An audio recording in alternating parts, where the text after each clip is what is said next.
I gotta tell you right now, the only thing that makes this movie tolerable is the fact that Jim Carrey isn't comfortable with who he is just yet.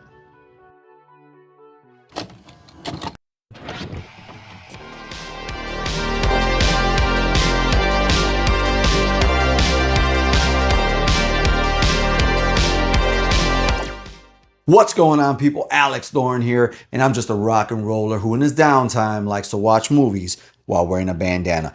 And it's a little bit brighter in the day because I've got stuff to do today, and I wanted to get this review out and done for you guys because I turned the polls over to you and gave you a choice on what my next Does It Hold Up movie review would be, and you guys chose Once Bitten.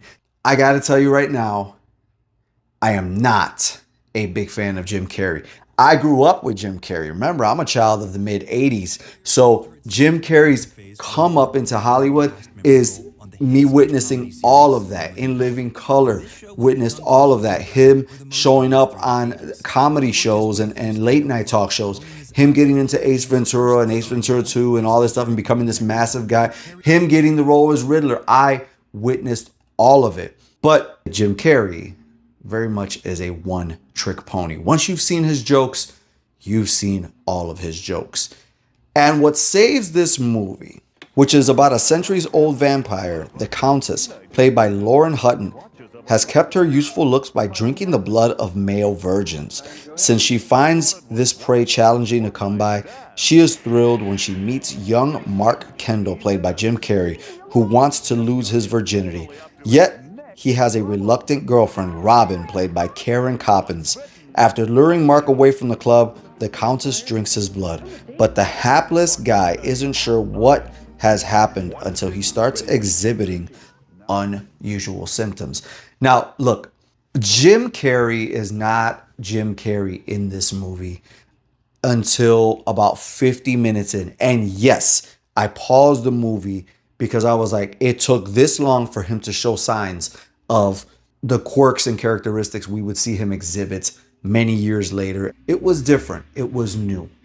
For me, it was like, there you are, fucker. There you are.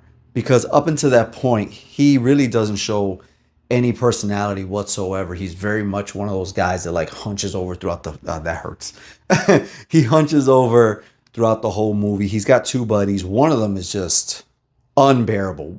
The blonde kid, who is his buddy, keeps having this rehearsed line towards women. And that's kind of funny. That's like, it gets a little chuckle out of you. But then the other guy is such a pansy. I mean, the old, the old high school bully in me just wanted to, get him really good just once, like, man up, brother, type of thing. But he was really, really annoying. The Countess, when I described this movie and gave you the synopsis, this woman, Lauren Hutton, she has a very familiar face. She's hot in an older woman type of way. So they chose the perfect woman for this. There's this one point when Jim Carrey meets Countess and they're at her home, her mansion, and he tells her he's 21 years old, he's in college, blah, blah, blah.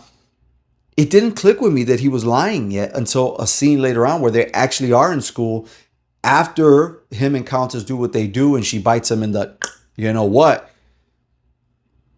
They're serving like food at a cafeteria and I go, that's a very high school looking place. Like they don't do that at college.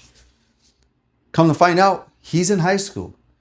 None of these people look like they're in high school. There's very little actual direct comedy in this, but I got a chuckle early on. There's two times I got a chuckle in this movie. One time early on was when his hot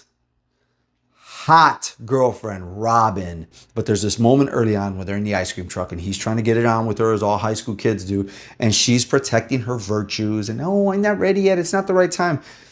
So he steps out of the van and in my mind, I thought of Family Guy.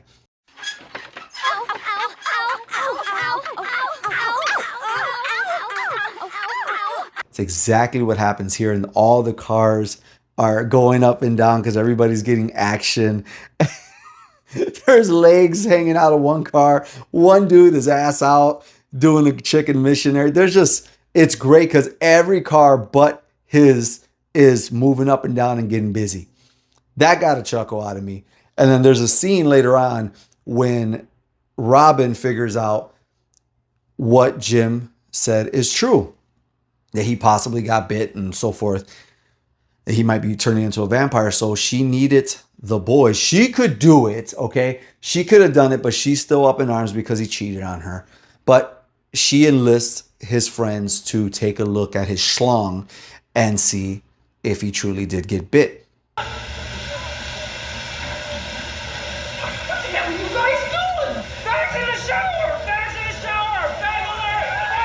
And I died laughing. I mean, it wasn't an overreaction. By the end of the movie, nothing is taken seriously. Even Countess, who should be massively upset that Robin and his friends got in the way of her sucking him dry and making him a vampire forever, she's actually chasing them with a smile on her face. With all that being said, I think we should get to the does it hold up rating system for Jim Carrey's Once Bitten. As for acting, I'm going to give this movie 2 bandanas out of 5. It's probably the weakest point of it. As for effects, there's not much going on, so I'm going to give it 1 bandana out of 5. And as for story, it's not a terrible story. I like the story. I'm going to give it 3 bandanas out of 5. And to answer the question of does it hold up, I don't think so. That's a no from me. It's definitely a no for me, dog. Jim Carrey hasn't found himself yet, and the glimpses of him finding himself are out of place completely with what was set up beforehand. There are some hotties in this movie, but they just don't show anything, so you don't get any joy out of that either. And overall, it's just a very confused movie that if you've seen it once, you never need to watch it again. Guys, if you want to talk about movies like this and more, you know what you got to do. You got to join this channel's memberships. That's right. Thorn Theater has real deal membership laminated cards for all of you Thornaholics out there and horror lovers. Not only that, but you get to request your own reviews. Let's say there's something out there you're really dying for me to review, but the masses may not want it, or it's not something that's gonna move the numbers. Guess what? You pay. You control the narrative. You get early access to videos, live only chats, as well as exclusive watch-alongs just for members right here on this channel. And if you don't feel like committing to that, you can always leave a super chat, super thanks, or buy me a coffee. That's right. Buy me a coffee right now is a way that you can support somebody like me for making videos just for you guys, doing what we love to do. But guess what? If you buy me a coffee, at least you're fueling the journey. And right now, Buy Me a Coffee has an update to where when you leave your note of why you have gifted me coffee, I can respond back to you in video form.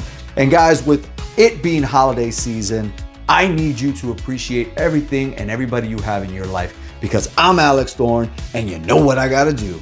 I gotta rock out, watch some movies, and review them for you.